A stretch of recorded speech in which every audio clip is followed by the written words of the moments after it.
Hi, and welcome to Love Unboxd, the podcast where we unbox queer love stories from the melanated perspective. I'm your host, Manny, and if you were to ask me for advice on navigating the complexities of queer relationships, I'd say patience and empathy are your best allies. I believe that really everyone's journey to self acceptance and love is unique, including my own. I am so thrilled to welcome you to today's episode. We are in for a deeply engaging and meaningful conversation as we delve into the theme that resonates with so many of us, building a home within a relationship. Joining us today are RK and Evin. They are a fire ass black lesbian couple who are beautifully navigating the complexities of love, identity, and belonging. All the things that we're going to talk about today. So their experiences are really just those insights, really just a promise to shed light on the unique dynamics of Black queer love and the art of building a nurturing shared life together. There we go.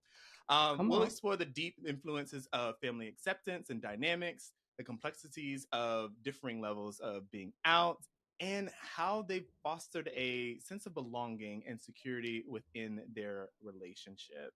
So let's get into it. RK and Evan, welcome to the podcast. Hey, Hey, Manny. Manny. Hey, y'all. I'm so excited to have y'all here. Thanks for having us. We're excited to be here. Of And course. we kind of stumbled on each other, and now look at us. Oh, What, a listen. month later? I know. 2 months later? I know, I know. Afrotech brings people together. Let's That's just say true. that. And It does. in different ways than just like in the tech environment, right? Like we work in tech. Mm-hmm. We're engulfed in that experience, but we also like have other shared experiences outside of that. And so Mm-hmm. like it just blossomed. Like we literally ran into it at each other at a LinkedIn event and just started Mm-hmm. chopping it up with one another. And then like boom, here we are today. Here Look we are So at today. I'm it. just But you can't like, forget the best part of that meeting, though. When we saw you and slipped you that band, and you oh were like, this ain't yes, gonna work. yes, And I'm yes. like, give it Let a me tell try. you. And then look, he was in that party. He got in there with that chest out. Right at Let the me top of the tell event. Hurry. you. They are the reason why I got into that Zillow block party. I ain't gonna lie. It was looking like it was dead for me. For real. And I said, you know what? I'm It gonna was looking stand right real here by tight. I And said, I'm gonna CPR stand by came. this door, okay? I'm gonna stand on business and I'm gonna be by this Stand on door. business. And I'm gonna wait until somebody come out that door and get that wristband, and then there go RK. Lo and You want it? You behold. want Here that we wrist? You come. want this wristband? You I want that mean, wristband? you You can be go like, on in there. they say You it's just not let them gonna work. know. It's not gonna work. Listen. I said, just try it. Oh, Slid him right on Next in. thing I know, Manny was on listen. stage with Jermaine Dupri. Listen. Your blessings will come when you step out on faith, and I stepped out on faith. Okay. Already. Okay. Oh my Okay. goodness. So I really would love for you to introduce yourselves, to the audience. Just share a little bit about like who you are, your background, and like then we'll dive into like how y'all met and stuff. Yes. Go You ahead, go boo. first. No, go ahead, boo. Okay, well, my name is Evan. Some people call me Ev. You can call me Ev, whatever you like. I'm originally from Detroit, Michigan, Oh, but I've Detroit. lived, I went to, yes, D-Town. I went to college in Atlanta, at Clark Atlanta University, and then I lived in Atlanta for about 10 years, and then moved to New York for 5 years, and now I'm in DC. New York is actually where I met my boo in the middle of the Mhm. pandemic. We are a pandemic love, which we'll dive into. Wait, y'all Um, are a COVID couple. we We're a are a COVID COVID Oh, couple. couple. we. Oh, okay. Yes, we have to have a little conversation around that. If we tell you about our first date is 1,000% a COVID For couple first sure, a date. COVID date. Wow. Oh, that's dope. Okay. Yes. And yeah, I currently work in media. I actually work for Afrotech. So I'm happy to know that my job was able to bring all of us together. And I'm so happy to be here. Yes. So thanks, Mhm. Evan. Okay, you up next. Don't be shy. So my name's RK. No, I'm RK, and I'm from the DMV area. I moved to New York 3 years ago, and like she said, the rest is history. I thought I was gonna go out there and take over the world, and much like Beyonce said, world stopped. COVID Yeah. shut down everything, and it was an interesting Yeah. time. But I work in tech sales. However, I am actually pivoting from sales into the IT space. So I'm excited for the new year. I got a lot of big things coming up this year. So I'm excited to be here, excited to chop it up with you. Probably embarrass my baby a little bit with some of the things that I say because she never knows what's going to come out of my mouth. I never know, y'all. It's always a toss up. But I am someone who enjoys cultivating relationships. I'm your minister. I'm your therapist. I'm She gonna be your literally best is a friend. minister. So I have all to of tell the y'all. above. All of Wait, the are you above. ordained? I am. I got 2 weddings under my belt. I got 3 more that's free. So drop my Instagram right Wow. here and let them know. Okay. After Oh, that, we will most definitely be dropping your Instagram. Go ahead and, you know what? Both of you, go ahead and drop it right now at the beginning of the episode, and then we're gonna drop it again at the end of the episode. So, RK, Yes. what's your Instagram? so my Instagram is who is RK. So WHO.IS.RK. And mine is Evin Nicole. So that's EVINNICOLE. Boom. Dope. Oh man, I love that. One thing that I did not know, Evan, that you are an HBCU alum as myself, which I just love my HBCU alums, my people. Yes. We are connected. It's like a shared network of us that just like when I see you, when I hear about you, we already know we on the same page, right? Okay, I go hard for my HBCUs, all of them. I'm like, you want to go to a HBCU? Oh, what HBCU go to? I go hard for them. I love Okay. it. Me too. Me too. Okay. I tried to convince my sister when one of my sisters is at an HBCU. She's at South Carolina State. And Okay. then my other sister, she went to USC, University of South Carolina. But I was trying to get her to go to an HBCU. And she just would not do it. She just was She was like, doing it. I'm not interested and I don't want to go. She I don't know. She's a little bit different from us, so in a good way. In a good way. I will not say in like an She doing abusive her way. own thing. She doing She's her doing own her thing. own thing. She be doing. My brother, he went to college, but he didn't graduate. He went to a HBCU. My dad went to a HBCU. I went to a HBCU. One of my sisters went to a HBCU. So it was kind of only Oh natural. wow! So Um, it's like it's through the family. Just it's running through the through y'all family. blood. It's through the family. Yeah. It is. My mom actually went to USC though, and so my Okay. sister is kind of following in those footsteps. Okay. I Okay. guess she said she wanted to be a little bit different. She is the youngest, and you know that happens sometimes. So Yeah, that happens. We it like to be a is. little unruly sometimes, That's you true. know. Are you the youngest too, Evan? I'm the youngest. My brother is 11 years older than me. Wow. So we grew up at two totally different. Like when I was 7, he was going to college. Hmm. So I definitely grew up as the youngest, but also the only child because I was in the house by myself at the age of 7, and so you know. Yeah, yeah. It's crazy how like how far apart you can be from your siblings, right? Like y'all are Mm, siblings, but we grew up in 2 different times, 2 different mhm. worlds, you might as well say. Literally. Like my sister, I'm 30, and so my oldest brother is 34, I'm 30, my other sister is 22, and the other one is 19. So like we are all Wow. spread apart. It's a little bit different for Yeah. us. And so we grew up in like totally different worlds, so to Yeah, speak. They don't even know. Like one of them was born a month after 9/11. You know what I mean? So it's like that's they don't crazy. even they don't even know Oh, what it was like in that That's time, like crazy. during that. You know what I that mean? And so it's crazy to is. see how they grew up and the things that they like have on their mind, what they expect, what they want to do, all these types of things, how they move through this world. Yeah. Okay. It's different from us. And so I'm like, Absolutely.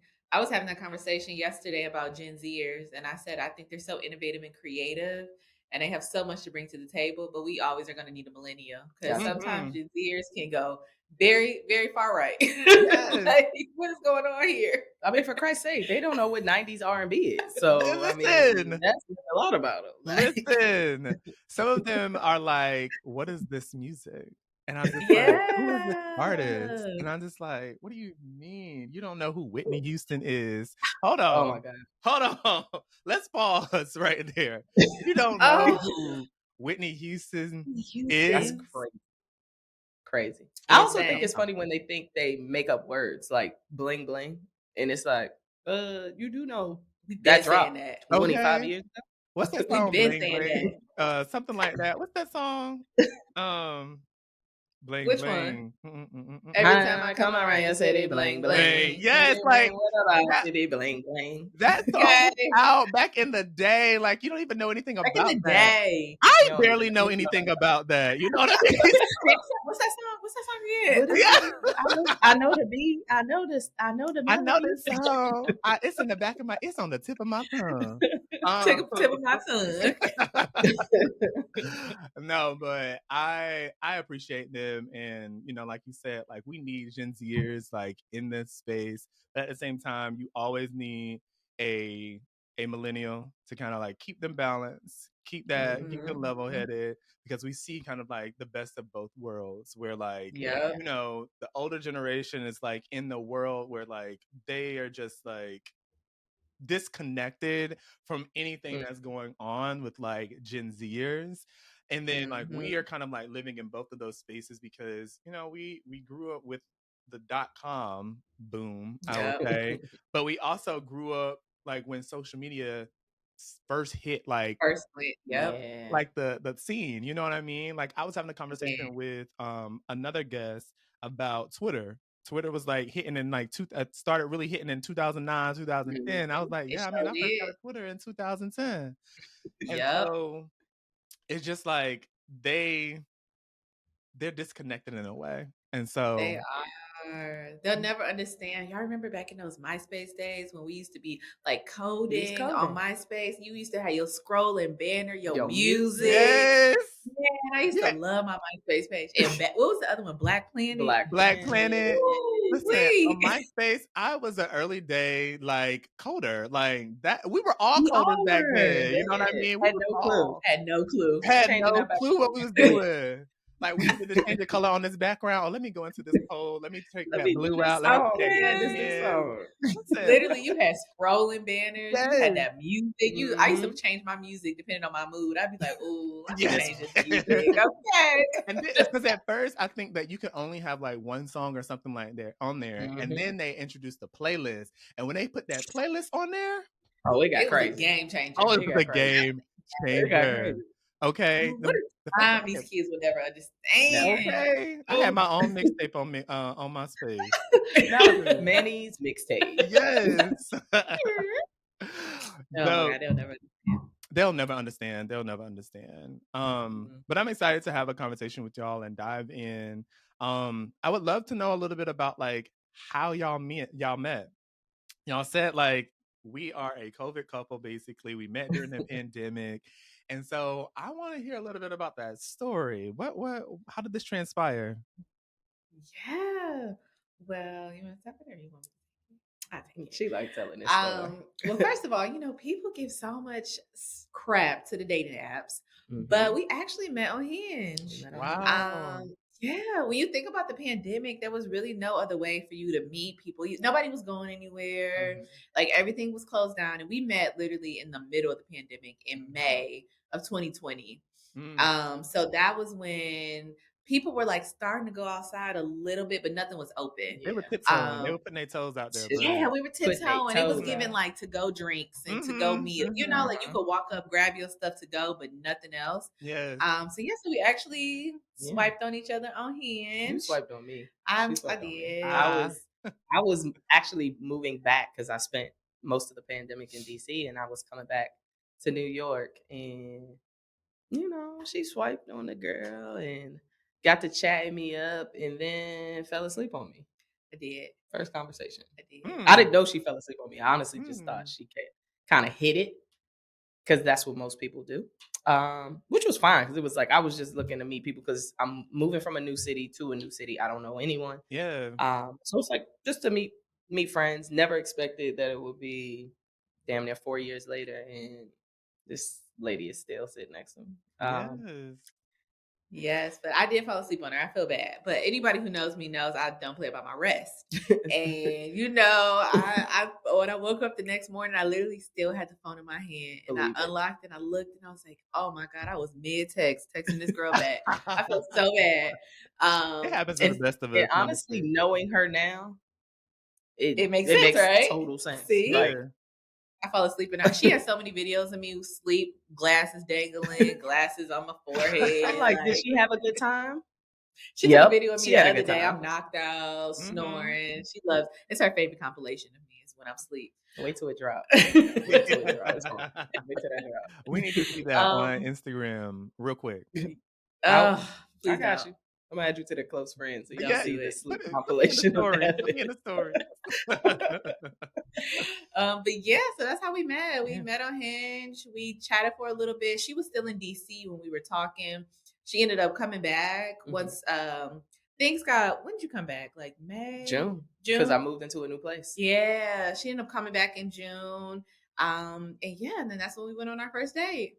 It was a park date. It was a park date. It's a park date. Yeah, we had to Quintessential do a New social York date. distance. Yeah. Mhm. So it was literally, so we went, so she came. I didn't want to give her my exact location because you Okay. don't know people nowadays. So I gave her the corner store. I said, Mhm. this is the address. Gave her the corner store. Okay. Mhm. I met her right there on the block. Literally on the and block. then we went and got to go margaritas and to go shots. And we went to the park and we just had our first date in the park. We just talked, drank our margaritas, ate our tacos. Took our shots. I honestly Do not. ate our shot, drank our shots, ate our tacos. Come on. What You kind wanna of tell- tacos you y'all can tell. had? Go I ahead. want to know. So I like tequila. And so we got margaritas and then I asked for an extra shot to go. And she was like, of course, consent, because I just met this lady. Mhm. And we sat on the bench in Marcus Garvey Park and we were having conversations. We took the shots. And then I started to feel funny. Oh, wait a minute. She ordered the drinks from this place because we were in her neighborhood. And Nothing happened. She tries to be funny because she couldn't handle her liquor. Okay. And she tries to be this whole like, I can handle my liquor. I can handle two. Man, we had we had two margaritas, and one shot. Or was it two shots? Give me one margarita. They gave us 2 shots. Exactly. Uh-huh. They gave us each 2 shots, so they gave us extra shots. But well as I know, when have you ever seen me take one shot and go down like that? I know. I think it was just that. I think it was very much well liquor. I feel like they set us up with well liquor. Yeah. And I had to go to the bathroom so bad. She lived in Harlem. I lived in Brooklyn. And if you know New York, that's a long distance relationship. Yes. 45 minutes. And she was like, you can go to my bathroom, but you got to close your eyes. So I literally, she guided me to her bathroom. My room was a catastrophe. There was no way I was gonna be able to because like when you rush in, she's like, I'm about to be at the corner store. I'm like, okay, let me get it together. You want to look cute, but you're going to the park. So like I was panicking. So I had stuff everywhere in my room. I'm like, oh girl, you can go to the bathroom, but you gotta close your eyes. I understand, but if you can't take me at my words, you can't take me at my biz. You know what I mean? Exactly. That's true. That is true. So what you see? So I didn't see anything, but she was like, I'm not ready for this to end. I'm coming with you. So at this time I had a car. She got in the car. We drove back to Brooklyn. Mind you, I had just moved into my place. Like literally had just got the keys that day. And I had been telling her how me and my cousin had moved in. We get to the place. My cousin's in the kitchen cooking. And she's like, cousin? And he's like, Evan? And they already know each other. Wow. I ended up knowing her cousin because he's line brothers with somebody I grew up with. Wow. I had no clue. I was just with her cousin a couple weeks before that, like just hanging out. When I walked in, I was like, "This is your cousin?" Like it was crazy. It was insane. That's dope. Craziest thing ever. So, just a little ad lib about my cousin. Love my cousin to death. My cousin is probably 6'6". Yeah. Maybe he was a football player. And so he's 6'6", probably like 350. So he a big boy. He a man. Exactly. He's a man. And my bed wasn't gonna be delivered yet. And I'm like, I don't have nothing. And she's like, it's fine. I'm like, I got an air mattress. My cousin says he has an air mattress that I can sleep on. So if you cool with that, cool with it. So she had the messy room. I had an air mattress. He's 6'6", 350. I blow up this air mattress. It's a twin. Twin air mattress. It's a twin. This is my first time meeting her. I don't have literally nothing in my apartment but duffel bags, no bed. He gives me this air mattress, and it's a twin. And don't judge me for going home with her on the first night, okay? Judge I me. ain't judging you. No, I ain't judging you. No, I ain't the one. Because like if you know, like if it's good, if you having a good time, those types of things. Yeah, we were like, just We having, having we a were good time. vibing. It was such a good We having a good time. time. It's also New York, so Yeah. It makes sense, It right? makes sense. And so all I can tell you is she blew up that twin air mattress. I looked at it. I said, okay, we're going to bed. And we literally first day we met, we just slept like this on that twin air mattress. listen, Cuddle. we together at that point. Like ain't no We other, basically like, go Together at together. this point. we don't need to do nothing else. We together. Like Okay. I understand And that. I knew she was the one from there. And we have talked every day since we met May 2020. And I will add, she rushed out because she had to go back uptown to go to work because it was like a Sunday. It was a random Sunday. day. Oh wow. And I look on my phone and I have videos of her like, oh, look at her. She passed out. I passed out. She passed out on me. Them I shots passed took out. her out. She passed out. So I'm up. I'm making videos of her on my phone. Like she's gonna look at these videos and remember this cute girl she went on a date with. Like, so she wakes up the next morning. She got all these videos and pictures of me on her phone. Like, Thankfully, I'm glad she did that because I probably would not have remembered. So it at least gave me a reason to call her back because I was so embarrassed about that twin. I was like, man, why you didn't tell? He was like, oh, I know. Like, okay. Oh, you So knew. that gave me a reason to call her back. Gave you a reason to call her back. I mean, that's a dope ass story too, because there are so many moments there where I probably would have just been like, I don't know, man. Like, I probably would have texted my friend, just been like, yo, like, I just went back with them. It's a whole ass like twin blow up mattress that we about to sleep on.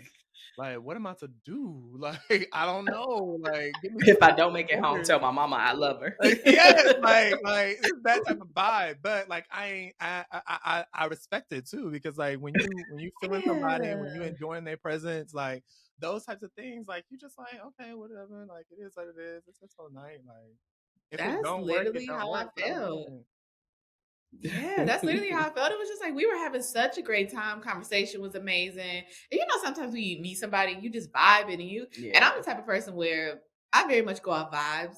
You know, I be chilling, but when I'm feeling somebody, I'm like, I'm feeling it. And so I was feeling her. So I'm like, okay, well, let me see what's going on with little mama. You know, we gonna enjoy Yes. this. We gonna okay, and we enjoy enjoyed this. it. And that's cool. So Yeah. I want to kind of shift our conversation a little bit and dive into kind of like a little bit of the complexities of your relationship dynamic when it comes to how y'all have navigated the levels of being out, right? And I know that was something that you all were interested in having a conversation around. And so I kind of want to dive into that conversation first because I feel like it will help us flow into the rest of the conversation too. You know, I think there are the people think that like coming out is just one thing, right? Like you come out and it's done, right?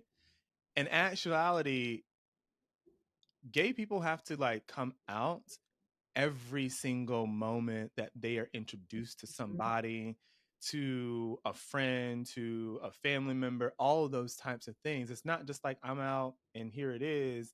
It's like you sometimes have to continuously have those conversations. And so it's levels to how we express ourselves and how we communicate, you know, who we are and our sexual identity, right? And so I want to chat. I want to have like I have a couple of questions that I want to ask, but I want you to, if you're open to sharing, which I know that you both are. Open books, Manny. You said what? Open books over here, man. Open books, vulnerability, baby. So share a little bit of like your coming out story and like how that experience like differed for you both. I think that's a great place to start. And when I read the floor of the show, I was like, Manny might know our life, honestly. For me, it was one of those things that was understood but never actually was said. I remember talking to one of my older cousins, and she was like, coaching my mom through those conversations, and the from my father Rick, his ask was like, "So you like girls? Why you ain't tell me?" Like, so that was kind of how my coming out, I guess, will be. And my aunt saying like, "It's okay if you don't want to wear dresses and dress shoes. We still love you." Type situation, just because I've Oh, always been the tomboy who played basketball and had a lot of female friends and those type of things. So it was kind of obvious, but it was one of those things we never talked about. yeah. So being fully honest, I've always been out and never had to be in the closet or had anyone question or gone through any hardship when it comes to my sexuality. I think it was more so me and feeling like, who is worthy of me introducing into this chaotic life of mine that I call my family. Hmm. And honestly, this is truly the first relationship where I feel like she gets 100% of me. She gets trust, loyalty, honesty, as well as getting to see all the behind the scenes chaos that comes with being part of her kids' family. Yeah. So um, I never struggled with being out. I think it was more of like being comfortable in where I came from and what I come from and who I come from, and bringing that into my personal relationships. That's beautiful. That's beautiful. Yeah, it is. And I think for me, my story is actually complete opposite. I knew for a while that I was interested in women, but I still was dating men back in the days. And so I've known for a while, and I love my parents to death, but we never really necessarily had that relationship to for me to feel 100% comfortable with saying it. And it's not anything that they've ever done. It's just more so I think was something personally for me that I didn't feel like I was comfortable enough to Yeah. speak up on it. And so I have been dating women for a very long time. I have had multiple girlfriends, but I never tell my family. My friends always knew, my best friends knew, my closest friends knew, but my actual family did not know. Um, and so actually when her and I started dating, what was this, 2021 when this happened? Yeah, it was like 2020, 2021. yeah, 2021. We were actually at a baseball game, and it was me, her, one of our old friends, and my best friend. We were all at a baseball game. We were sitting there. We took a photo, and the way that the photo looked, it looked like we were on a double date. So it was like me and my best friend in the middle. RK was on the left, and then our old friend was on the right of my best friend. So we take a picture. I posted. We honestly were just all on a friend date. It wasn't a double date. We Yeah. were just all on a friend date. Um, and my brother sends me a text and he's like, "Hey," he's like, "Is this was her Instagram name at the time?" He was like, "Hey, is Arkizzle, is that your girlfriend?" And I honestly, I was shook. She died I was inside. shook. And Like, I was shook. I was like, "Oh, y'all, we gotta go to the bar. Like, I need a drink." Cause I was just so stressed. And I Yeah. don't know what made me so stressed about it. Cause my family has never made me feel any type of way. They've never made comments about gay people. They've never done any of that. But I think it was just things that I was personally internalizing Yeah. that made it hard for me to speak on it. And so I sat on that text for quite some time. her SLA was 24 to 48 on that one. Yeah, no, but I ended up getting back to him that same night. And I was sitting there at the table with them and I'm like, "Y'all, what do I say? Like, I just don't even know." She was I was stressed. stressed and I have no clue why I was so stressed. And so I ended up calling him and I was like, "Yeah, like that's my girlfriend." And he was like, "Okay." He was like, "I actually kind of knew for a while because I've been I don't hide about who I post. I have been Yeah. posting her, but I wasn't posting her like this is my boo, but like we just were spending so much time together and everything we were doing was together. So naturally I would post her. And he was just kind of like, "I knew for a while, like I've been seeing you post her. I was wondering, but I just kind of was like, let me ask." And so my brother was actually the first person that knew. He knew before everybody. Yeah. And then fast forward to 2022, we had been dating for about 2 years. Almost 2 years. Yeah, Yeah. about 2 years. And we decided we wanted to move in together.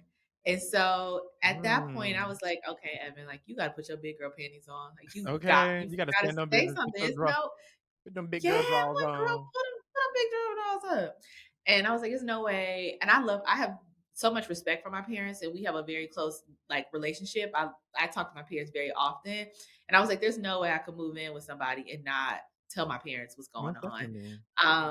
And so they knew I was moving, but they didn't know the context of the move because I had been living with my best friend for 4 years. So they're like, "Why Okay. all of a sudden you want to move?" Like, and so my mom, she's so funny. I was on the phone with her and she was like, "So you excited about your move?" And I'm like, "Yeah." And she's like, "Okay." She's like, "So who you moving with?" And I'm like, "I don't really know what you're talking about." And she's like, I know something's going on. Like, who is it? Who is it? Who is she?" She literally said, "Who is she?" And I stopped because I Wow. was like, my brother had to have said something. So I text my brother and I'm like, "Did you tell mom?" And he's like, "No." He's like, "I swear to God, like that was something between the two of us, and I would never do that to you." And my mom was like, "No." She was just like, "I just had mother's intuition." She was Mhm. like, there have been times where I would go home and I'd be so pressed to get back to New York. Like, "All right, y'all, it's been cute, but I gotta go." And they'd be like, "Why are you so pressed to leave?" And little do they know, I was trying to get back to my pool. So it'd be like little stuff like that that would happen. And my mom was just like, "I knew." She was like, "Send me pictures of her." So I sent pictures of RK. She was like, "She's Wow. beautiful." And my mom was so accepting. And so then I had to move on to my dad. So once we moved in together, we had been living together for maybe like a couple days, like 2 days or so. Mhm. And I called my dad and I told my dad, and I was nervous. I'm shaking, I'm crying. Sweating And he's bullets. like, "Yeah, sweating bullets." And he's like, "Are you happy?" And I'm like, "Yeah, I'm happy." He's like, "Does she treat you well?" I'm like, "She does." And he was like, "That's all that matters to me." Wow. And that was it. And so it was crazy because had been talking to my therapist about it because I'm like, after all these years of being in my own head about it and how would they react and how would they feel, I realized it was all things that I was personally internalizing, Yes. but nothing that my parents never gave me those signs to feel that way. It was all things that like I was kind of projecting upon them. Yeah. And so I don't regret not saying anything earlier, but sometimes I do wish I would have said something earlier to allow for my peers to have experienced, parts of me when I was younger and kind of helping me grow through this. But yeah, so that's kind of my story. So I'm actually kind of freshly out, I guess you could say, to my Yeah. parents. It's only been like a year and a half. But they love RK through and through. I Like love her family they too. love her down. That's Okay. Like dope. we went on a family vacation Yeah. together. We spent the summer at their house. They call her, she calls them. Yeah. Like I have the most supportive family Yeah, she does. ever. Her family is Like amazing. I love my family. That's beautiful. That's Yeah. dope. And I'm glad that you both have that experience because it's not often that like both people in a relationship, their families are accepting of them and who they are, Yeah. right? Um, Mhm. and loving them unconditionally. And I think that's something beautiful that like you don't always get to see and a lot of couples don't get to experience, right? It's oftentimes that like there's one couple that's like families is very accepting of them and then the other person in the relationship like does not have a relationship with their family or it's strained, right? Or it could be both of them having a Yeah. strained relationship with their family. And so the fact that you both have like strong family ties and connections Mm-hmm. and your families accept you for who you are, I think that's dope. Also, shout out to you, Evan, for therapy. I'm a huge advocate for therapy. Um, Absolutely. and it's so important to like have those conversations with your therapist and be open and Mm-hmm. vulnerable in those spaces so that they can help you navigate like those conversations. And so I can relate to that, right? I'm more on the side of Evan where I can relate because it was very similar to me. Like my brother called me and asked me because like there was something that he's seen, I think on like social media or somewhere, and he asked me, he was like, okay, I love you, da da da da. My dad called me actually and Okay. asked me, and I was like, yeah. And this is both of them asked me at the same time while I was in Ghana. I Really? was in Ghana on a semester exchange and like there for 6 months, 5 months, and called me within the same time period. And, I shared with my dad, like, yes, I never hid it. One thing that I said, like, when I was in college, I started coming out more. And so when I came out to, like, I think two of my friends in one of my friends' dorm room, like, bawling, crying on the bed, like, I don't know what to do. I don't know how to navigate this, those types of things. And they were like, we good. Like, what's Mhm. up? And We love so you. Yeah. After that moment, I was like, I will, if anyone ever asks me if I am gay, if they ever approach me in that way, which I think nowadays I look back and I'm like, no one should be approaching you really to ask you is that because it's none of their business. But at that point, I was like, you know what? I'll never tell anybody that I'm say no. I just don't feel as though like I have to overtly tell you that I'm gay, Yeah. right? Um, Absolutely. my dad asked me, my brother asked me, my mom didn't find out until like 4 or 5 years later though. I didn't tell her. Yeah. And I can remember it. She had came to Florida to visit me, and this is I was already living with my partner, my ex partner at that time, and came to Florida. We were in a hotel room, her and my brother, and I shared. I told her, and she was just like, "Wow." She was like, "What a burden that must have been." Oh. And I broke down like after that because it told me that she showed me that like she loves me for who I am. Yeah. It doesn't matter. You know what I mean? And Yeah. I also have a sister, my sister who's at South Carolina State, she's a lesbian. And so she like also has come out to like my family. I feel like even more brave than I was. I think she came out like 16, 17. So like Love. she really helped me in like coming out to my mom in that way. And so I think like What those made you things, wait so long? I'm sorry. What made you wait 4 years from when you told? At least your dad and your brother didn't dime you out, but what made you wait so no, long to tell my mom, I was dependent on her. I you? was still dependent Okay. on my mom. So at that time, I had just graduated college in 2016. I was then in my master's program, and I had a graduate assistantship. And child, that thing was paying me like $500-$600 a month. That wasn't nothing to do anything with. So like, I I I was still in a way dependent on my mom, and so Okay. at a point where it became like I no longer needed to be dependent on my mother.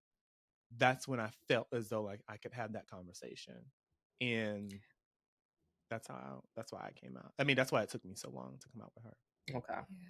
No, I feel you on that 1,000%. Because when I was in college and even a little bit after college, I felt the same way in regards to dependency on my father Yeah. and just nervous in regards to like, even though you know your family loves you, you know, like they've never said anything that would make you that should make you feel anything different, but it's still like you're just nervous and you're scared Mm-hmm. and you don't know how people will react. And Mm-hmm. especially when I'm in a place of like you said, my first job, I was making $600 every like 2 weeks, if that. Like it was nothing to cover It's that $800, nothing. $900 rent I had, you know. Okay. So it was like I was dependent on my father as well, and just nervous in regards to like if I tell him this and he's not accepting of it, then what does that mean for me in so many aspects, like mentally, because now like may have a strained relationship with my father, but also financially, like, Mm-hmm. what does that mean for me? It was just so many components. So I feel you on that 1,000%. Yeah. And the thing is too, my parents were divorced. And so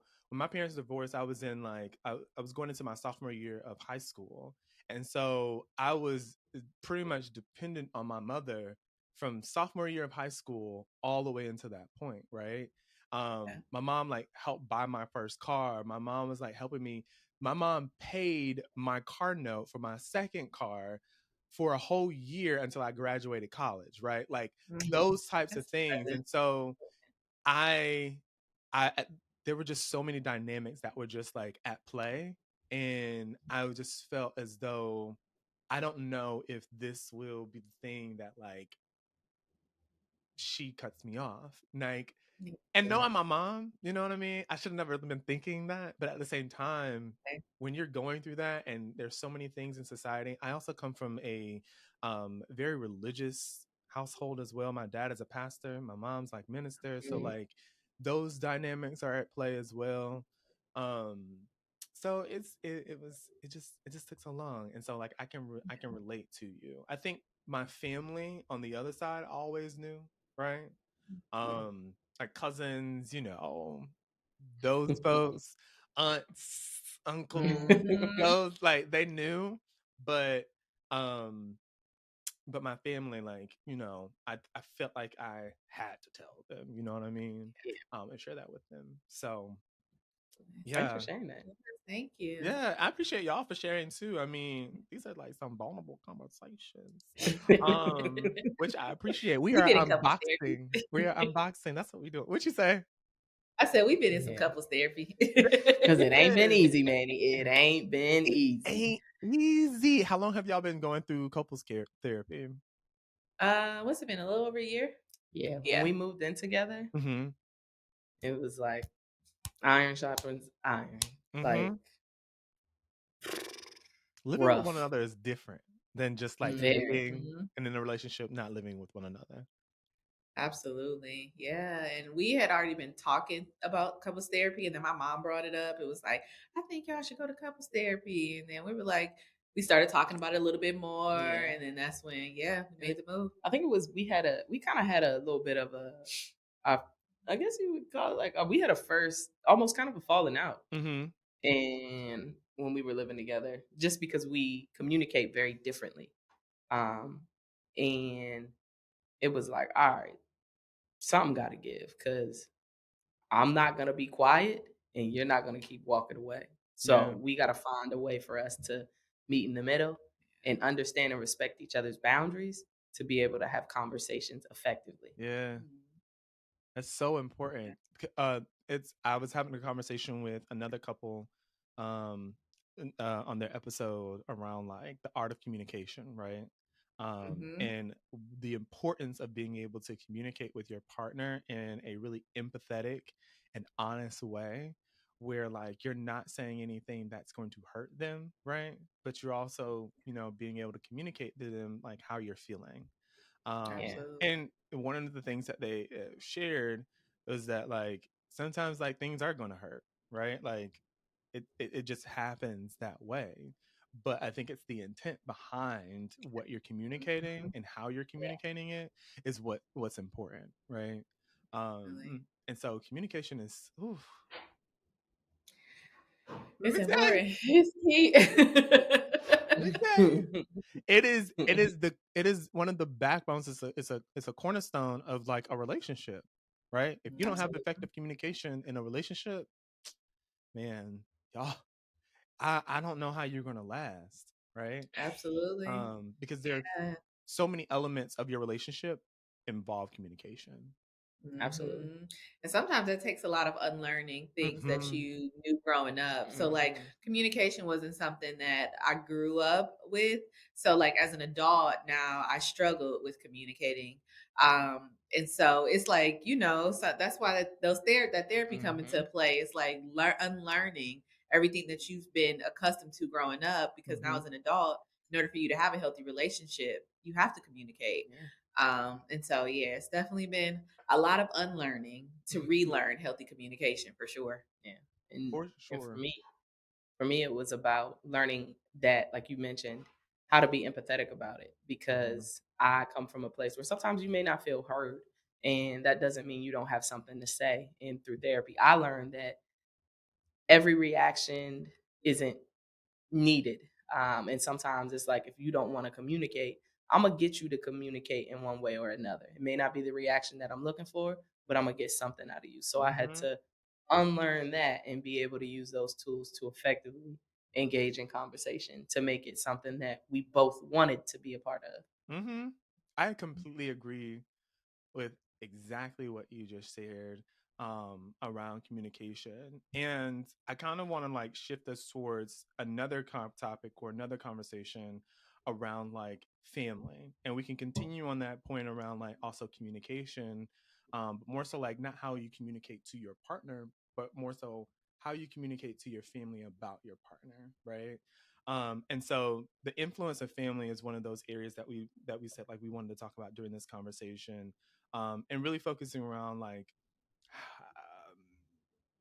really like how family has shaped your relationship, right? And the influence of your family has shaped your relationship, but also like how those family dynamics have like impacted your journey together, and really just offering some of those insights around like, how to explain how you're explaining your partner, but also like to your how you're explaining your partner to your friends, your family, and to other people. Yeah. Um, you know, one of the things that I remember is that y'all know who Jerry Johnson is?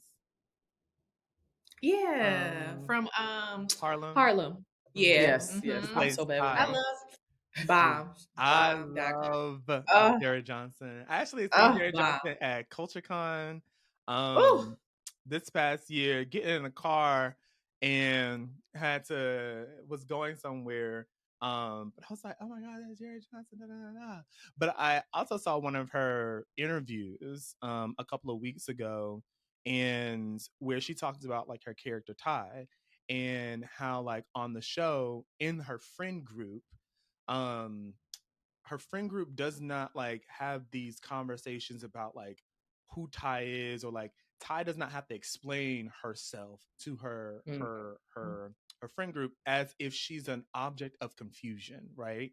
She just is, mhm, right? mhm. And so I'm curious about like how do you all talk about one another to your families and to your friends without like the feeling of like you all are objects of confusion and people are like just don't understand your relationship, your dynamic, or just who you are as a queer person. definitely. I want to talk on something in that because I think that is a place where, for me personally, I felt like we struggled a lot in Mm, the beginning because of her being out everywhere, but in her family circle.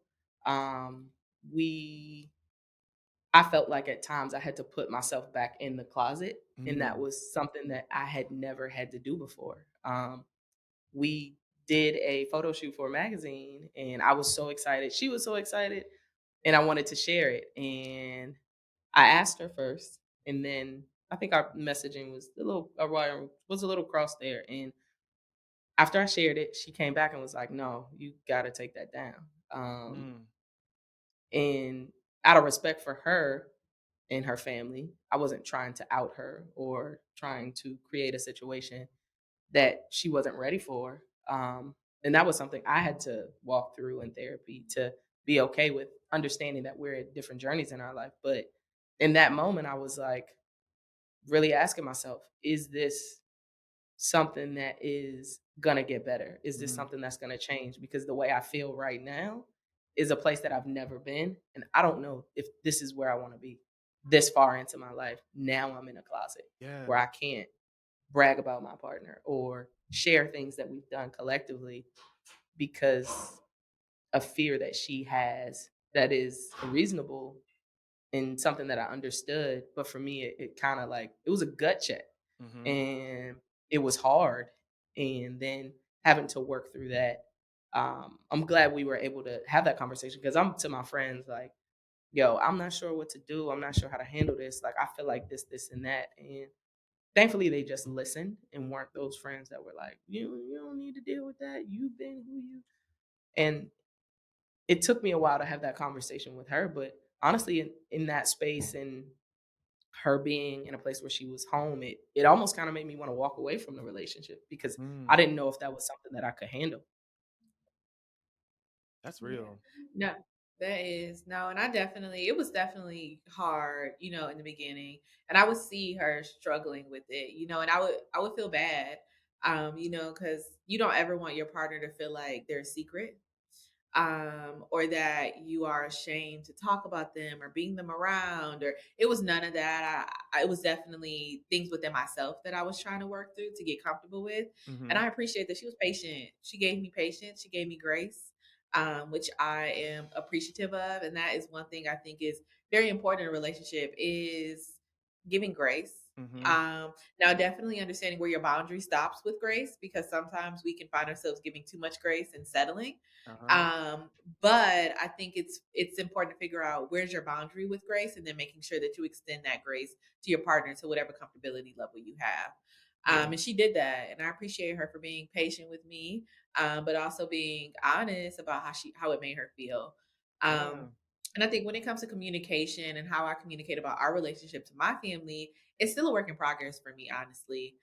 Just because I'm still, as you talked about earlier, like I feel like it's levels to coming Mm-hmm. out. So like, yes, I'm out to my family, and yes, they know RK, they spend time with her, they talk with her, like we're good. I'm still figuring out how to now become outside of my relationship. So it's Ooh, like, yeah, we know about our relationship and they know about that, but now like what does it mean for Evan to be out? yeah. How do I become comfortable with talking about my relationship? How do I become comfortable with talking about who I am and what that means for me being out? So I think it's so many levels of complexity that I'm still kind of like working through. Um, that I talk about her to my family, but I also don't sit and I set a boundary in regards to not sitting and diving into a lot of deep things that are happening within our relationship. So I think I'm hoping over time I'll become more comfortable.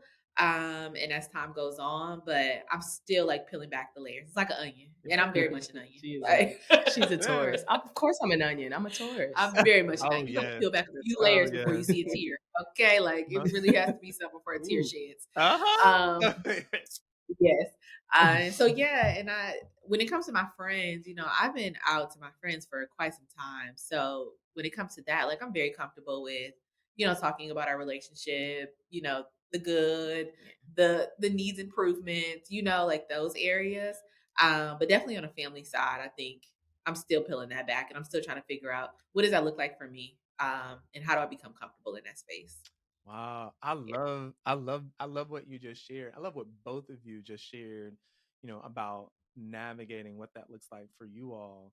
And I think like one thing that I resonate with for you, Evan, is like the complexity around like the levels of out, right? It's like you're still trying to figure out how you want to be out in multiple spaces, right? It's like I'm out with my family, I'm out with my friends, but like maybe work over here, I'm still trying to navigate how I'm out over here. Or like in other areas of my life, I'm still trying to figure out like how I'm out over here. And so I think that's super important, and something why I say I can resonate with is because like I'm out with my family, I'm out with like my friends, right? But when it comes to like social media, I have there go that thumb again. I am so sick of that thumb. Um he came up with another episode. I'm like, where the fuck is this thumb coming from? But like, when it comes to social media, I am out, but there's also a boundary to which I am out to, right? And I've always held that because I'm a super private person, right? Yeah. Um, it's not that I'm not transparent and I can't be vulnerable. It's just that I am private with how I move in life, right? Mhm. And so it's only been recent where like I have been more open about like who I am as a person, my sexuality, my gayness, like all these types of things. Like, I'm real cunty. Like I can be, you know what I mean? And so I can resonate with that, right? And I think it's super important to realize that just because someone is out with their family or out with their friends, it does not mean that they are out completely, right? Yeah. It doesn't mean that they have found that sweet spot to where that they feel like they can exist in this world without feeling shame, without feeling um discarded, without feeling disrespected, without feeling dirty. I will say, I will even use That's that real. word, you know what I mean? Because society has created this narrative that because of who we are, and who we love, we are those things, right? And so Mm-hmm. we're trying to figure out how to navigate that on our own, in a world that really doesn't deserve to have any of who we are. At all. Absolutely. Yeah. And I commend you, for you saying you are a private person and kind of working through that, but launching this amazing Yeah. podcast that is focused around queerness and like, being your best queer self. Yeah. So kudos to you. Yeah. Kudos to you for that. I love it. You Allowing know, that stigma to be broken through our words. So Yeah. yeah, come on, allow that stigma to be broken through our words. yeah. I'm gonna take that. Go ahead, not It's gonna be a little sound bite. Put that right Okay. My boo, she be dropping little things. I'll be like, okay, girl. yes, yes. But that's dope. And I think that's like a perfect way of us to just really kind of shift from this conversation to another part of a conversation that I want to have. And that's one that's a little bit more loose, right? It's not as Ooh. like these have been some deep conversations, and I love having deep Yeah, conversations, and I appreciate them. Digging, Dan. Okay. You digging, Manny. You You said digging, what? Manny. You digging, Manny. Dig it. Well, listen, and I'm digging, and you are giving, so I appreciate that. So this part is called Love Unboxing, where we just talk about some like quirky little things about your relationship, maybe even just like things that are unique, that are surprises, bring a little laughter, those types of things. And so I have like one little, I guess to say like crafty question. That's what I'm calling them, crafty question. But it's called Binge Worthy Series: Your Relationship as a TV Show. So Ooh. if your relationship was a Netflix series, what genre would it be, and who would you cast to play yourselves? Oh, that's easy. It's a rom-com for sure. Yeah, I was literally going to Oh, say the same thing. A okay. rom com. I love it. It's a rom-com. It for sure would be a rom com. Who's gonna play y'all? Oh gosh. I'm so bad with names. I am good with face. I hate that, and I want to be better with knowing people's names. Explain them, and we'll see if we can guess them. Hattie from 20s would be me. What is her name? I follow her on Instagram. You know what? I'm about to look her name I would up. get Hattie's from the 20s to be me. I know exactly who you're talking about. What is her name? I feel like I know who I would choose for you. Jonica Gibbs. Yes, yes. Jonica Gibbs. I follow her. I love her.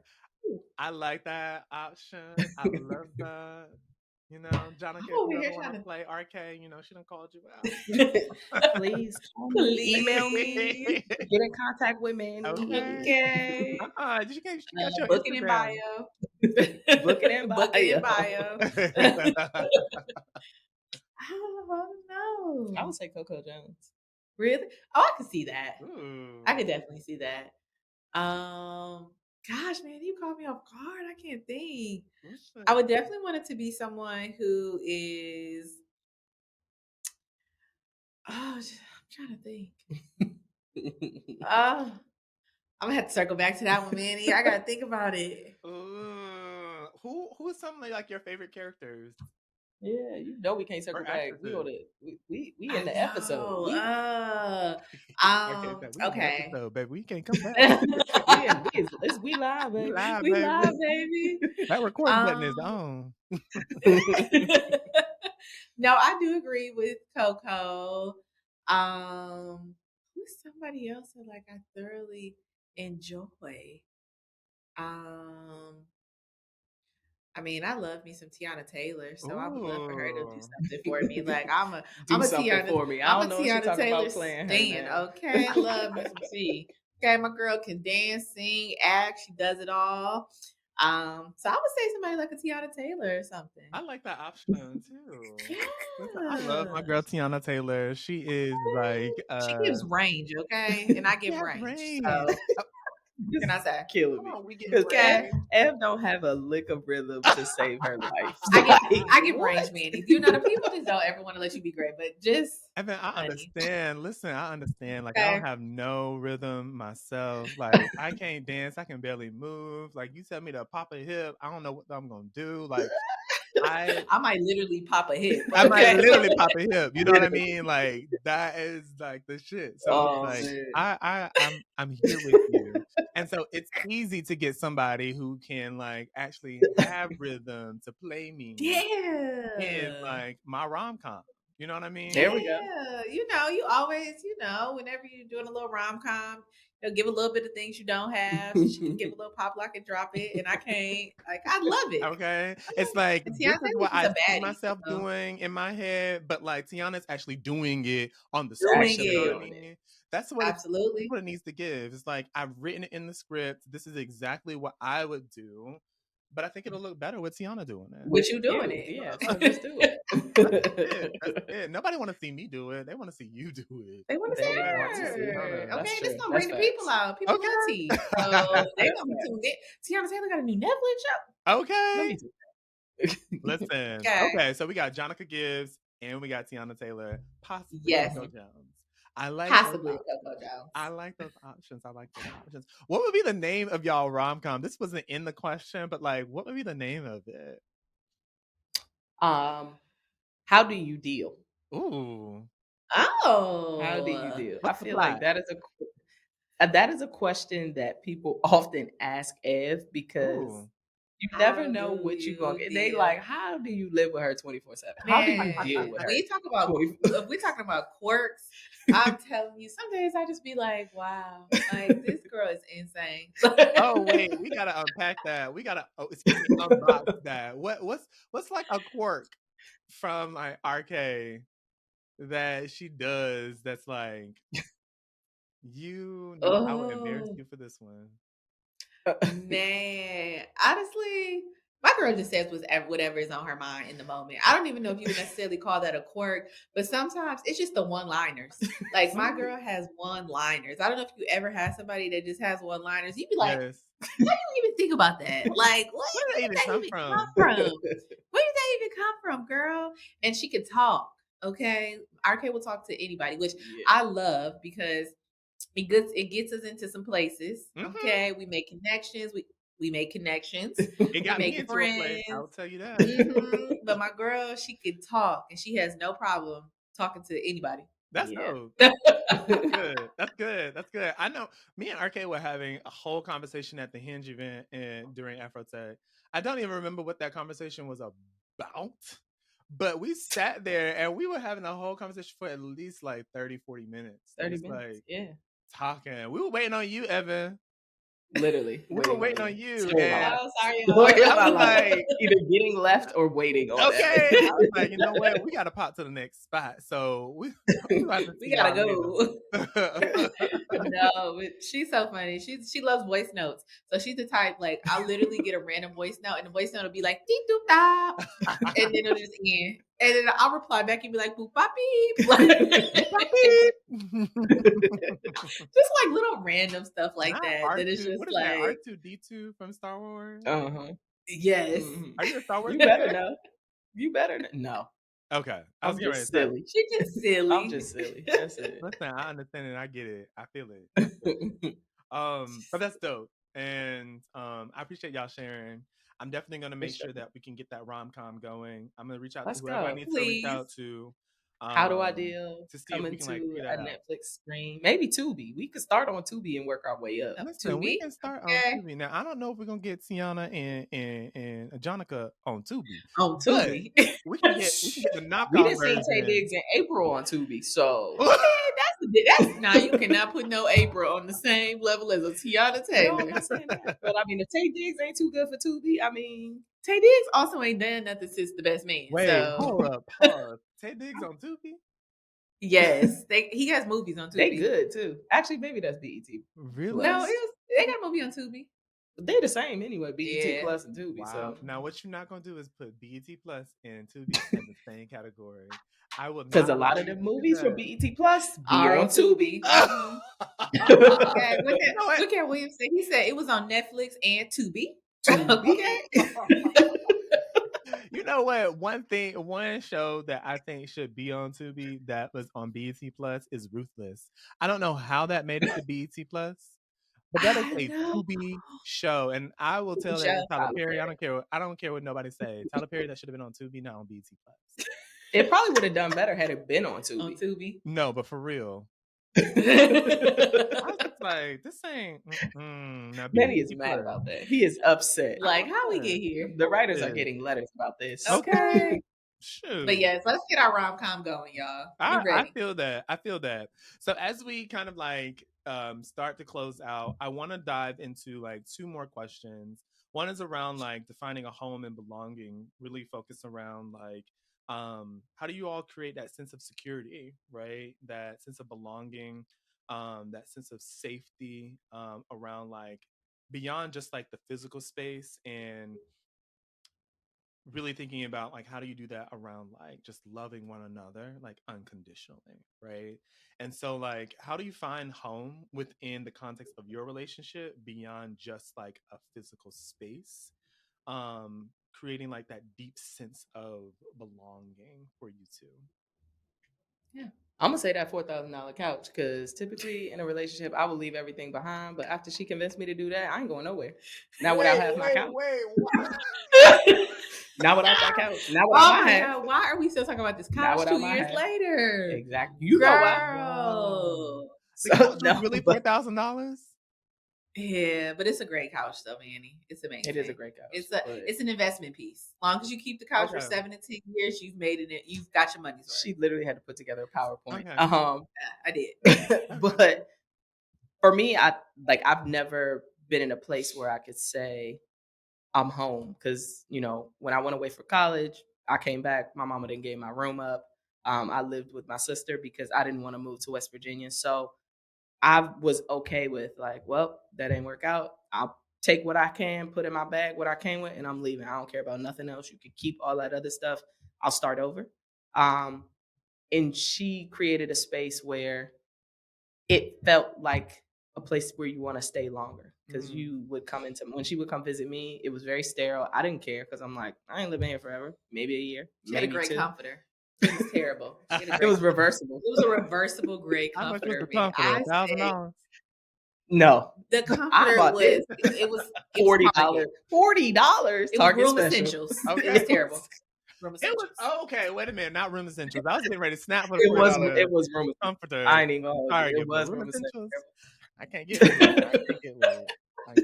I can't get. It was terrible. But for me, it's never been about making a place feel comfortable enough for me to want to stay and having warm spaces because I moved a lot. And that was something that she provided. Like she put time, effort, and energy into it and asked me my opinion. I'm like, I don't know, I don't care. Like whatever, it doesn't matter. Like it doesn't matter. We'll move anyway. But her being able to take what she had at home and allow me to have a piece of that was something that was different. It felt weird. It was very uncomfortable because I would give a lot of pushback. And once I understood that the intent was to build a place together where we can both have a sense of security, safety, all the things that we needed. I hate to say it, but it was like building that together and her dragging me into the stores to do those things and buying that $4,000 couch. It showed stability, and that was something that was foreign to me. And being able to have stability in comfort of our home, it makes it hard to leave. And knowing that that came from her, and that's something that she taught me, and something she, cracked open for me that I didn't know that I needed. That in turn makes her feel like that, where she is my safe space. If I feel off centered, if I don't feel grounded, I know I can come and sit with Evin and we don't have to talk. We can just sit in each other's presence and I can find my, my recollaboration to be able to be okay. Yeah, that's beautiful. Calibration, Yeah. not collaboration. I Calibration. know I what can you meant. recalibrate. I know what you you meant. mean. I was gonna change it on the back end. I was gonna put calibration. But no, Thanks, AI. that's beautiful. And I appreciate you sharing that because I think it's super important for people to be able, or your partner, excuse me, to create that sense of connection and security for you in a relationship. And so it sounds like Evin has been doing that. And so Evin, I'm curious to see how RK has been doing that. Yeah, I think for me, it's definitely choosing to choose each other every day. Yeah. And especially with in the beginning of our relationship, as we talked about, like me not being out and her still continuing to choose me after that made me feel like she really loves me. She really wants to be in this. Like this is a safe space. And then I think also working on communication. As we began to work on communication and I started to feel more comfortable with communicating and seeing the way that not only the way that she responded to the way that I communicated, but also the grace that she gave and just the way that she embraced me. It just made me feel comfortable and safe and like feeling comfortable enough to bring you around my family and like want you to be a part of my family. Like all of those things are new to me. I've never had those situations before. And so like I look forward to coming home. Like I was out last night and I text her like I'm ready to come home. Like I was I was at a friend's house and I'm like, I'm ready to come home. And she sent me a picture of her and Bella and I was like, oh man, I want to come home. She wants to sit on that couch. I did want to sit on the couch. And also, like, this may be, I don't know about my pet lovers out there, but also the way that she loves my baby, my dog, y'all. When I tell you, like, that means so much to Much. me. And it may be a small thing for some people, but for me, I've had my dog for 16 years or 15 years. She's 15, Yeah. 15 years. And RK's known her for all of two, but you would think that she birthed that girl. And just like seeing the way that we have all now become a family, it just has created a sense of like comfortability and safeness. And so I think all of those, when you encompass her being empathetic, but also you encompass the grace, the communication, and choosing each other every day, it all of that makes it feel like it's a home, it's a safe space, and I love Yeah. coming home. And I Yeah. can't wait until we actually buy a home, we purchase a home, and we build something together. Because like we're on our second apartment, but it's different when you actually have a home. Like I can't wait to go through that It process hits with her different. and kids, and like the whole 9 yards. When you start to think forward thinking, it's Yeah, like, well, for me that's real. personally, because I'm very much like I just be kind of all over the place. People know that I just be like going with In the her flow. own world. I do. I very much live in my very much live in my own world. And I think that's another thing too, when it made me get out of the space of, and don't get me wrong, I still sometimes live in a bubble. Yeah. But when somebody made me feel comfortable enough to step out of that bubble and care about you, like how can I support you? What can I do for you? How are you feeling? There'll be days when she wakes up and I could just already tell, I'm like, she ain't really feeling it this morning. Like, Mm-hmm. like she ain't really, but that's a time for me to learn that. So Yeah. yeah, I just love coming home. And that's important because I think that is kind of the game changer for both of us. And you never realize how much and how important it is to have somebody who loves you the way you want to be loved versus loving you how they think you want to be loved or how they want to love you. And this is the first time I can say that I am being loved the way I want to be loved. And I Yeah. love her the way she lets me know that she needs to be loved. Yes. I think that's like, ooh, like the fact that you just said that and like to kind of like wrap that conversation up was just like, yes, that's exactly what Should I it slap my mic is. over? Yes. Obama, Oh, mic drop. mic drop. Okay. That's exactly like what that piece of that segment was supposed to be on. It's like, how are you creating that home? It's about like making sure that you are loving that person the way that they want to be loved, the way that they want to go through this world and be partnered with someone and what makes them Yeah. feel comfortable, right? In that space. And I think that's something that you said, Evan, is like that comfortability is there and I feel it, right? And creating that psychological safety with your partner, and ensuring that they are secure, like that's all about being able to love them in the way that they want to be loved. And so I think that's so important, and I agree with you, RK. And I wanted to ask, like, do you all know your love languages? I do for I sure. do, yeah. Oh, what are your love languages? I want to ask. Well, I like acts of service. Mm-hmm. Yeah. And I am a words of affirmation. Wow. How does that show up though? Like, what do you do to make sure that you are loving like Evan in that way when it comes to like acts of service? And then Evan, like, what are you doing to really affirm RK and who she is? So for me, I love to make her life that much easier because Mm, I know how where things that I struggle with, she makes my life easier. yeah. Like she mentioned in the beginning, she's not a morning person. And I love that little dog like she my own. So I'm gonna be the one to get up and get dressed when it's 30 degrees, when it's 20 degrees, when Mm. she just mouth Oh, open, that's love regardless of right if I there. That slept 20 last degrees. night. Yeah. But I'm gonna do the things that I know can help her step into her day and be successful because that's what I want for her. I love that. Yeah. And I think when it comes to words of affirmation, definitely just ensuring that like she knows I love her, asking how she's doing in that day. And then if she's not doing well, like, trying to feed positivity into her, especially when Mm, things are happening. Like there's been a lot of life shifts that have happened over the last few months. Honestly, over the last year, there's been Yeah. a lot of life shifts that have happened on her end. And when those things are happening, I just try to speak positivity into her to like make sure she knows she that girl. Like you are Yes. that girl, okay? No matter what these people say, like you have so much to give to the world. So I think it's just like even if there's things happening, speaking positivity, even if there's not, just like checking in. I know she likes cards and she likes those type of things. So I've been trying to get better at like giving her cards. Giving she likes more personalized gifts. So like still having like a big grand bang, but also making sure that like if I give her a gift, it's like some words of affirmation there, or just telling her how I feel along with the gift. So those are things that like honestly like was kind of new for me. And Yeah. I've never had somebody where I've cared that much about them to want to feed into their love language and give them what they need and what they want. So now that I have somebody, it's like, okay, figuring out how I could do that more. That's dope. Yeah. That's dope. That's beautiful. And also, like I would say, I'm a dog dad as well. And so I love my Okay. dog Loki. I'm in a new relationship, but we have been like dating for over a year.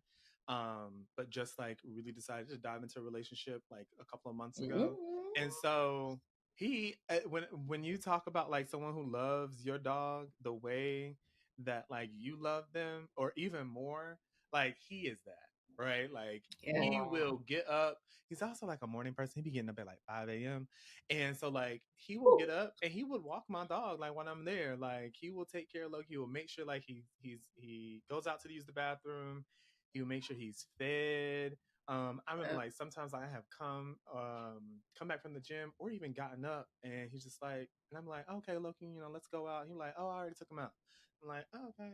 Well, okay, Loki, let me like go ahead and feed you. Oh, I already fed him. And I'm like, I already did that. okay. Dang, Well, it's a blessing. it's a blessing. And so It's a blessing. it is a blessing. And so I have learned that like my love languages have shifted. So it used to be like words of affirmation and quality time, but right now it's like quality time is at the top and acts of service, right? Touch is at the bottom for me, and it's interesting because I Same. don't like to be touched, but I like to touch. You know what I mean?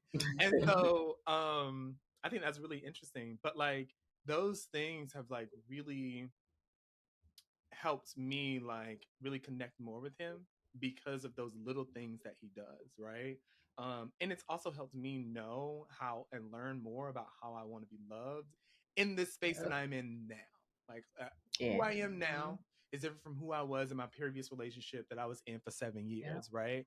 And so like I think it's so important to really be able to open yourself up in that way to be able to say like, okay, I want to explore this myself a little bit differently, and I want to allow someone else to like do some things for me to figure out like how I want to be appreciated and loved in this experience and where I am now. Um, Aw. Mhm. so yeah, like We love that. you We know, love that. Where the well, heart's at? There we go. Where the okay, heart's at? look at there, look at the hearts Oh, Where look the at heart's that. at? I There really we go. Where did. the heart's at? that. It's not working for me. But I think that's like dope, and I think that's also kind of leads me into like my last question before we like end our conversation is like, what does love unboxed mean to you? Yeah. Love Unboxed. I think Love Unboxed for me just means loving someone in all states.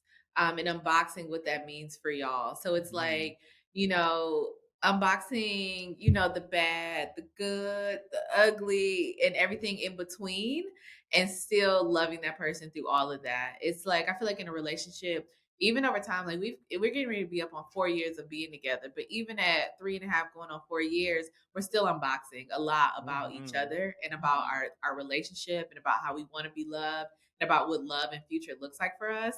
And I think all of that continues to go over time. So like in the beginning, we were more so unboxing like me coming out. What does that look like for us moving forward? Then we started to unbox us moving in together and maneuvering through all of the components of moving in together. And now we're unboxing new things like we want to purchase a house. So like now we're unboxing getting to know each other from a very personal standpoint of finances and mm. starting to talk like we need to start talking through Knowing that each and other business. kids Man, and business. so I think for me love unbox is just so many components that you unbox over time but continuing to love each other throughout all of that and figuring out how do you continue to grow and mold as all of those things are happening. I Yeah. love that. That's dope. That's Yeah. dope. I think my answer is pretty similar. Being able to open up new things and new places in your relationship, and still being able to have love throughout those things and learning to grow together in love as you engage in those things. So, you know, every time you may open a box that you put away a long time ago and not know what's in there. And I feel like that's what Love Unboxed is diving into that box together and figuring out how you move forward together Mhm. to make it make sense. Yes, come on, diving into that box together. I love that. Well, perfect. That like is the end of our conversation with one another. Thank you, Aaron Thank and you. RK, for joining in on this conversation. It's been really enlightening. Been a fruitful conversation around like your levels of coming out, your stories and your experiences around that, the influence of your family. Like that was a really dope conversation that we had around like the Yeah. intersections of like how your family has impacted your relationship. And then like all of the areas around like communication and really building a home with one another. We're gonna make sure that your show gets greenlit, within like, the next couple of Please. minutes, the next couple of months. We're gonna figure that out. How do you deal? How do How do you you deal? How do deal? you deal, right? And so I'm appreciative of you all just being vulnerable and transparent in this conversation. Before we dive out, feel free to like leave us with a couple of like words that you want to like leave us with, and make sure you plug your socials and how people can connect with you one more time. Yes. Well, my social is Evin Nicole, EvinNicole. That's where you can find me. I Yeah. am private just because some people is nosy, but just click request and I will add you. Yes. Yes, and yeah, some last minute words. Yeah, just continue to, unbox what love looks like for you in your relationship. And as I mentioned earlier, continue to give grace, but understand that you have a boundary to your grace that you give, and making sure that you're not settling for anything than less than what you deserve. And yeah, be your best queer self. Like whatever that looks like for you, be your best queer self. I know I'm personally still working on it, so it doesn't come out overnight. But just know everything is a work in progress, including us, and that's not a bad thing. Not bad. And I am who is RK. That's WHO.IS.RK. And I'm an open book. So you reach out to me, I'm gonna definitely respond. And I think I want to leave you with the thoughts that I go through pretty much every day.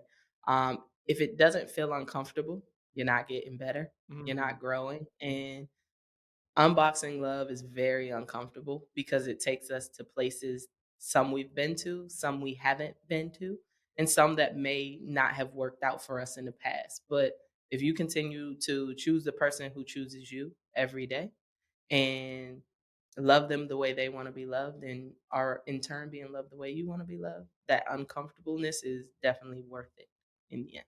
Yes. Yeah. Getting comfortable with being uncomfortable is something that you have to Hmm. do in Period. life. And so I completely agree with what you just shared.